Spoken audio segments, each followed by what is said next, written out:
Hello everyone, I'm Djeqair. Episode 69 Part 2 was unexpectedly published at a time when no one expected it. Because it hadn't been even 7 days, it was the first time in the last 2 months or so that we received an episode in less than 7 days, and it was a crazy episode. In this episode, I sincerely revealed the current situation beyond the bunker and prepared for what awaits in the upcoming episodes. We saw a small update on the Titans and the theme of regular agents. We'll discuss everything further before concluding everything. We would be very grateful if you don't forget to like and subscribe to the channel.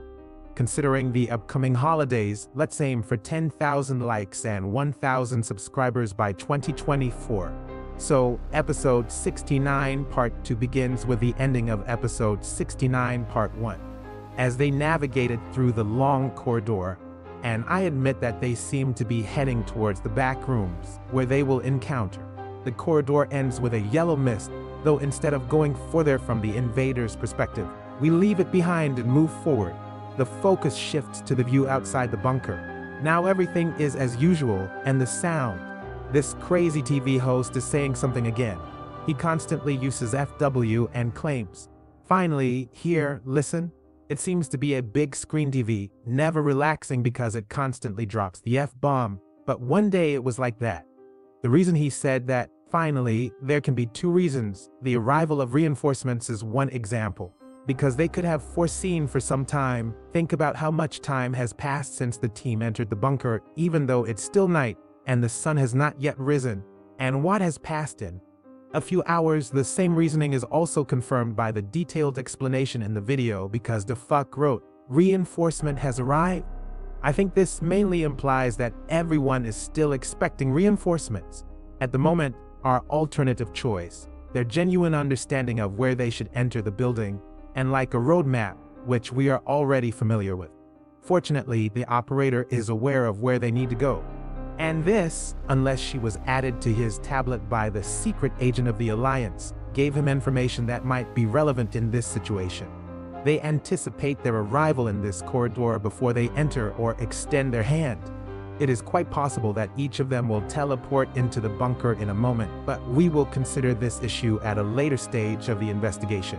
After this incident, we observe the Titan operator breaking the toilet with a chainsaw, throwing it to the ground and stepping on its brutality.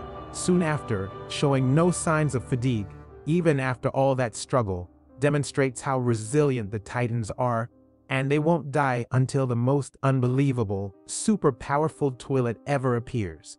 After the injured Titan operator kills the buzzing saw toilet, which we see in the dynamic equipped with explosives, suddenly appears and installs guns on the injured Titan's body. It appears that they are welding speakers to the orator, since these wing machines with speakers on board were unique, and we may never see them with further Titan injuries. At the moment when Titan's speaker receives his upgrades, we see the Titan operator's jetpack moving autonomously like a plane until its arrival and subsequent placement on the injured Titan. For some reason, it seems that the Titan operator has a new firearm, but we'll talk about that later.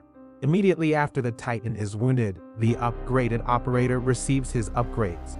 According to the Titan host, he must stay, so you can listen.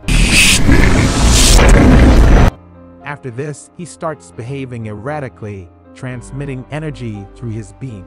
The Titan operator is on the brink of injury, and he returns to his glowing core, igniting the weapon of his new jetpack. As far as I can judge, this new firearm probably has almost the same power as his core, but his core looks like it is still leaking energy, and because of this, he might lose a bit if he doesn't fix it. Where is this wounded Titan? The person speaking also wishes for a surge of life energy and points to his core, but the 2 Titans say no because his core is still fine, because it will harm him. Handheld guns appear. They also seem to have been upgraded, and as far as I can judge, his firepower has really increased, very accurately doubled compared to before, as they were somewhat useless against strong toilets after that. The Titan EV suddenly teleports after the upgrade, before the Titan announcer and the Titan operator take off on their jetpacks unexpectedly. I'm curious to know where they went, as the others appear at the moment. The Titans are dispersing. I don't think they'll get upgrades right now since their upgrades have already been done, and so they will probably remain. But it's really unclear why they left. I'm sure they have a plan, but we'll see later. Most likely, they are powerless against the bunker given its size.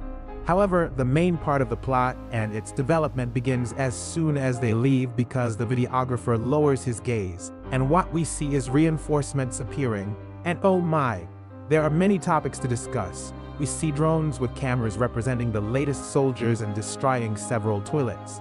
During their journey, we observe standard agents with upgrades for the initial level.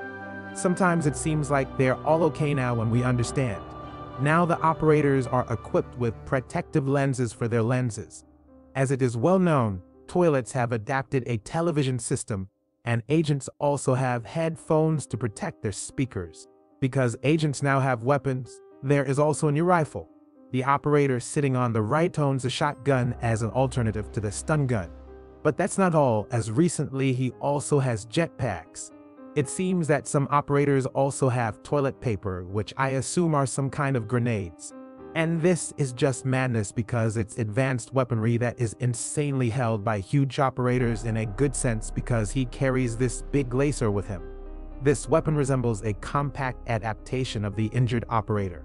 Laser rifles are attached to his shoulders, and we will probably witness its use in the near future. And by the way, where are all the female agents? It would be great to see them in the next episode. Right after this, we see the operator approaching us and handing over his new upgrades to the operator's POV. In addition to him, a jetpack comes with it, a shotgun, lens-protecting headphones, and there is a logo on the jetpack. This item shouldn't cost $100 since it has the operator's logo. It is assumed that these backpacks were distributed among all who worked as agents, not just those who carried out missions in the bunker, because it seems that everyone present who came as reinforcements may also enter the bunker in the next episode.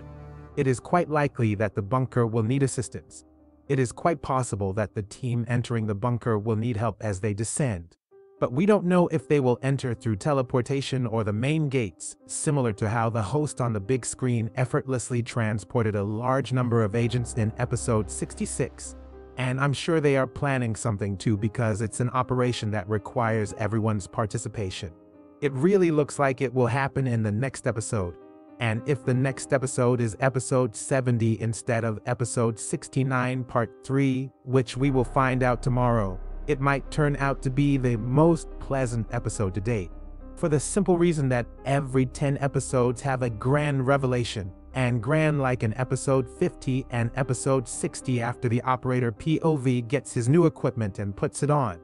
As he does, we get a closer look at the operator standing before us. And wow, this outfit has signature visual textures that are well noticeable to today's fabric compared to the previous. As for the clothes, it's a huge improvement, and I'm curious if every item of clothing was made in the new style or just the regular operator. Increasing the cost of the series is quite likely. In the future, it will undoubtedly continue to grow, but unquestionably, behind the operator is a medic. The operator looks very sad at one of the operators. We understand you. Don't worry, it's not your fault. Be sure to like and subscribe.